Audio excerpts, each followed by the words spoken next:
nyonso bazokolanda biso bisika nyonso bozwami mbote na bakongole nyonso mbote na mokili mobimba mbote na bayebanso bazokolaike bazokopartage bazokosabone oyo bazokokomante bisika bozwami natondeli bino bolandi malamu ya émission na bino dites-nous na kati ya chaîne na bino JM TV oyo bolingaka mingi matondi mingi bisika nyonso bozwami e bozokolanda biso depuis Kinshasa, la capitale de la République démocratique du Congo. Matondi mingi pona bino nyonso, matondi mingi pona batu nyonso oyo baza libanda ya mboka. Ba actualité na biso eza basée sur cette image. Et il s'appelle Maître Constant Mutamba oyo azali accusé de détournement ya 19 millions, j'allais dire 19 millions de dollars américains oyo. Ils allaient destiné pour la construction ya prison ya Kisangani. Alors, tu as vu qu'à l'écart qui a 5 audiences. Première audience, deuxième, troisième, quatrième, cinquième. Et la cinquième audience, ils allaient qui a plaidoirie de Bisika Oyowapi, ministère public, juge ministère public, à Sengaki azala condamné na 10 ans de travaux forcés, 10 ans il y a prison ainsi que a postulé les sous-soutés, a fait sa candidature les sous-soutés et puis les sous que Abima Libanda Yambokate azala kaka na esika oh je crois que biso de Sotolandaki après yango cour de cassation et Sengelaki akata makambo verdict ya cour de cassation ekweya c'est-à-dire to yeba cour de cassation à l'obinini justice et l'obinini est-ce que aza condamné to aza condamné te alors date yango ezalaki mercredi le 27 août 2025 nde date ezalaki prévu pour la condamnation ya Mutamba. Voilà pourquoi tolamu qui les jours J ezalaki mercredi le 27 août 2025 et Sengelaki bakendeko condamné Constant Mutamba. Tolali tolamuki batu nyonso ebele ya batu bake kolanda Constant Mutamba. La plupart, presque la moitié de la République démocratique du Congo, j'allais dire de la capitale Kinshasa, oyo foule ya batu landaki Constant Mutamba ebele ya batu yango totuni oyo nini est-ce que to komi na ngonga ya ba élection to nini est-ce que qu'est-ce qui se passe au juste ba kinois na ba kinoise ba utaki de partout dans le monde oyo to baneko s'attendre na yango te de Constant Mutamba verdict na yesengele katama. Mais batu bauti par-ci par-là pour na soutenir leader na bango commune Kinshasa, Barumbu, Kingasani, Lemba, Matete, de partout na ville province de Kinshasa et Zalaki yako yinda on dirait que to commune ataya il y a élection présidentielle. Est-ce que Oyo futur président Tonini? Alors je vous propose de suivre cet élément et on se retrouve juste après. Joa Ministry TV.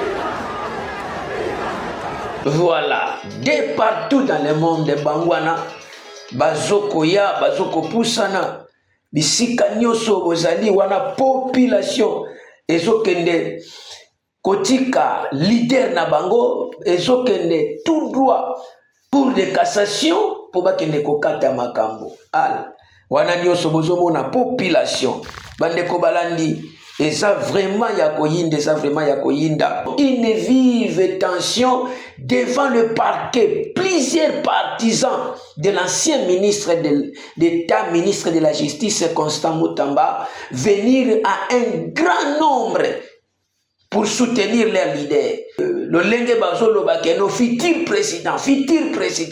Et belé ya ba partisans, ba outaki par-ci par-là, liboso ya parquet.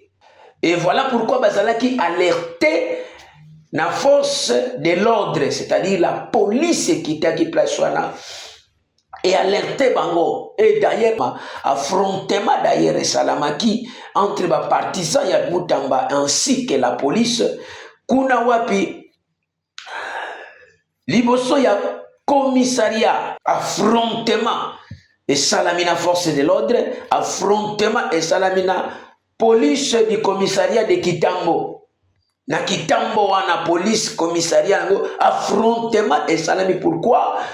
Ba partisan bazoma tapo bakende bayoka verdict ya leader na bango Constant Mutamba. Alors, face à cette situation explosive, certains partisans dénoncent une stratégie visant à affaiblir le moral de Mutamba. Donc, face à cette situation tellement ezalaki explosive, ezalaki tellement fort, certains partisans, c'est-à-dire que non, participants mususu na kati ya événement oyo dénoncer balobi que non oyo bazo sala ko affronter biso ko pekisa biso ezali stratégie oyo ezoko viser ya ko affaiblir moral ya leader na bango, parce que présence na bango ezalaki ko fortifier leader na bango, ko soutenir ko talisa ye que non tozali bomoko. Mais partisans mususu participa ki babi que non wana ezali pona ko affaiblir leader na bango, verdict ko yakite. Alors je vous propose de suivre cette partisan azalaki kuluna et na kati na ye kuluna, mais bona nano makambo azokoloba na sima nango tokozo Joa Ministry TV. Reporter, oh le lolobi, mais jour à Wobakon, on Mutamba, naza sûr que va qu'elle un avion, je peux dire que ça tient à Makala, mais ça il a ma belle, ils sont au Koufa, ou bien ça ils sont au Koufité, Babode Bakoufa, Mapa, Mama Gotonda, ou bien Makala Gotonda Koleka. Grâce à Mutamba, na tika Kuluna, victoire et Salara Yangai, ba plante, ba Kabelo, ba Jombo, ba Natika, Mutamba, mais Léon a failli battre la Romo Boula Moto. Joa Ministry TV. Voilà, nous venons de suivre un Kuluna Oyo Azokoloba Keno Soki Mutamba, Soki ba meki ko kanga Mutamba, Soki ba meki ko condamné Mutamba, bango nyonso, à moins que ba me maye na avion, mais soki kaka na nzela ya camion, bango nyonso, soki kaka na nzela mutuka, bango nyonso liboso. Alobi, ezande grâce ya Mutamba atikaki kuluna, azalaki kuluna ya makasi, kuluna formé, mais lelo atikaki kuluna à cause ya ministre d'État, ministre de la Justice Constant Mutamba. Lelo akomane kobula, akomane wewa. Voilà ma partisan, il y a Constant Mutamba, ndenge bazo ko intervenir. Ndenge bazo ko intervenir. Merci beaucoup. Alors, liboso il y a parquet et sengela ki verdict ekweya. Et sengeli toyeba fait il y a procès. Est-ce que Constant Mutamba a condamné to aza condamné te? Mais pourquoi verdict wana ezalaki reporté? Alors verdict ezalaki reporté, ba juge ya cour ba lobi nini que non, dans 5 jours, c'est-à-dire d'ici lundi le 1er septembre 2025, ne bako kata verdict est-ce que ça condamné to ça condamné te. Alors raison nini ba pousser, raison ezali que contrainte organisationnelle ya cour ya mane sali que lelo ya mane sali que non bakata te verdict wana se prononcer te. Alors tomituni comment cour oyo eza censé il y a que ça la organisation à chaque instant il y a que s'organiser mais les lots va pousser raison que non et zali suite il y a contrainte organisationnelle va s'organiser qui bien t'es quelle organisation que vous cherchez est-ce que binoté ça qui date il y a le 27 août 2025 qu'est-ce que vous cherchez est-ce que et ça n'a pas mafia mon côté zoluka et ça là on ne sait pas, on ne sait pas. Ça, c'était la Cour qui a prononcé que suite à une contrainte organisationnelle. Voilà pourquoi je me suis posé la question. Est-ce que la Cour, vous ne pouvez pas vous organiser bien avant hein? Parce que la date du 27 août 2025, Mutamba te mutachia kiango. Ni bavoka ya Mutamba, ni partisan ya Mutamba, mais Batu Batiaki date il y a le 27 et c'était la Cour. Bazala qui bien organisé. Mais les lots pour Bakata verdict comme que contrainte organisationnelle. Verdict du dossier impliquant Constant Mutamba est renvoyé le 1er septembre 2025. Pourquoi? Toujours c'est la caca, les jours J.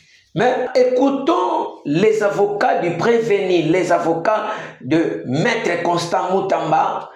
Bazoko s'exprimer liboso ya micro ya JMS TV à travers notre correspondant Bonheur Kimona Oyo Azalaki sur le terrain. Tolanda interview ya les avocats et on se retrouve juste après. Joa Ministry TV. Cour de cassation, ça les biso correspondance et outil la grève, pour prononcer dans les 5 jours au Zoya. Tout ni pour nini, expliquer sur la correspondance ou qui est un problème lié à l'organisation. Biso to ngana yo to éviter organisation ni na cour bana yango, ou balobi qui est dans le sous-souté. To penser que ça allait organiser pour mon déploiement à la police. Bon, éviter l'organisation vous a lié à Nino ça les changements. Maître Constant Mutamba a détourné la population pas accompagner pourquoi parce que les lois a dit fête. Ça fait montre bien sur le plan mondial. Parce que tu peux si justice n'a besoin de confiance que moi Namboka Constant Mutamba a détourné alors vous avez bien voyé bien les gars qui avant il y a ça qui déchargé déjà na ba oyo ministère public a bien dit pour témoigner contre lui mais à moi qui t'envoyé ba côté la bango soucier mais les lots au moment que bilong na biso zandenge ni monde ba confrère baza ko na Esengo ngebu ko ça na esengo to ça dit bino que makambo ezo ba que to na confiance na justice na biso que ba ko quitter moi na mboka Constant Mutamba ko za client na biso donc vous allez nous calmer ngai malheureusement na kaka sous champagne yango na ko fongola sous comme ça dans 5 jours pour tomber là. Malheureusement le verdict n'est pas tombé comme on s'attendait.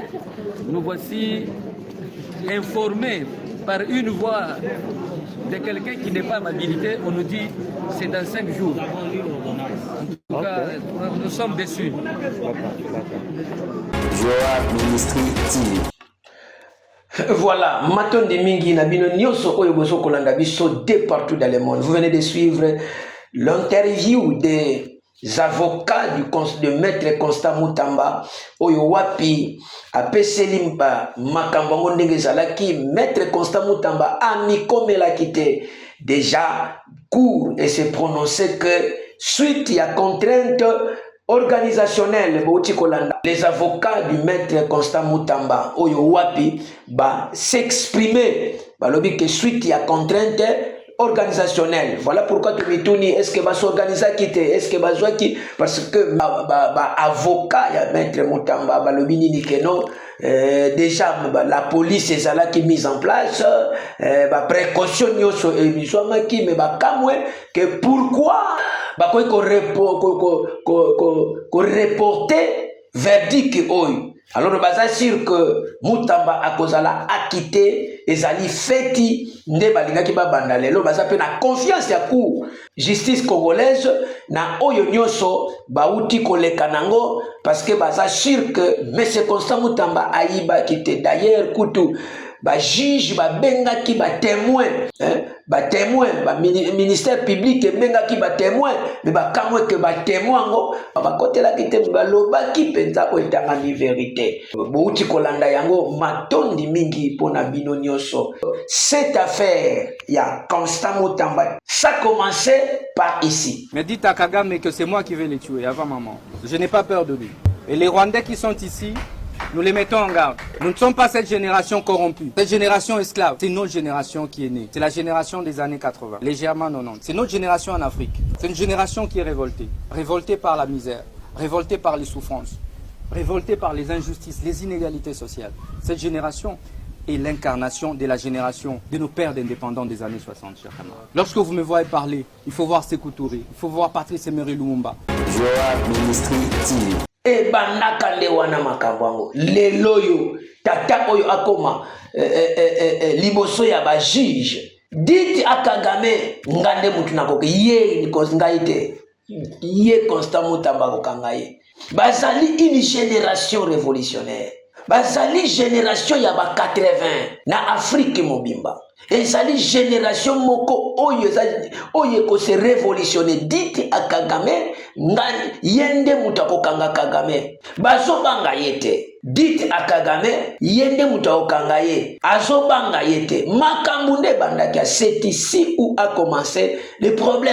Les Rwandais oyo baza awa na République démocratique du Congo bazo mettre bango en garde. Mutamba zali génération corrompue te. Nenge bozoka azali génération corrompue te. Génération oyo ezali incarnation ya batata na biso ya année 60. D'ailleurs, esprit ya Lumumba est incarné et pas naïe n'engazokolo. C'est ici où a commencé le problème. Voilà, bandeko balandi, ezalinde esika oyo to sukisi émission na biso. Na yaki kaka pona pesa bino ba makambango ndenge elekelaki. Alors na sengi na yo o s'abonner, o liker, o partager et kozala lolenge ya ko soutenir JM TV oyo ezali chaîne na bino ya kitoko na kati na YouTube ezo pese la bino ba actualité autant convenable. Alors retenez que le verdict est quoi ya quitté mais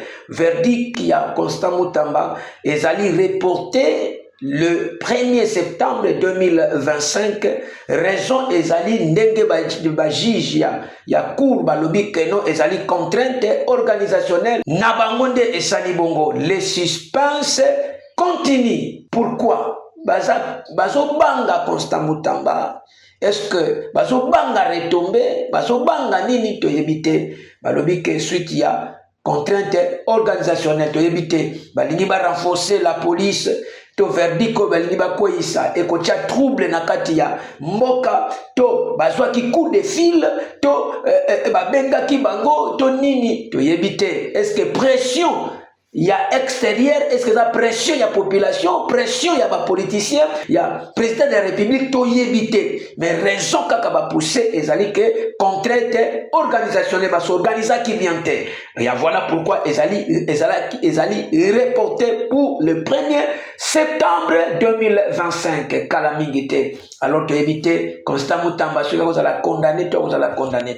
Je voudrais lancer une information venant de la cour de cassation, cour ba juge ba lobi que bazali bako interpeller ba journaliste nyoso batu nyoso na kati ya ba réseaux sociaux oyo bazo ko attaquer ministère public.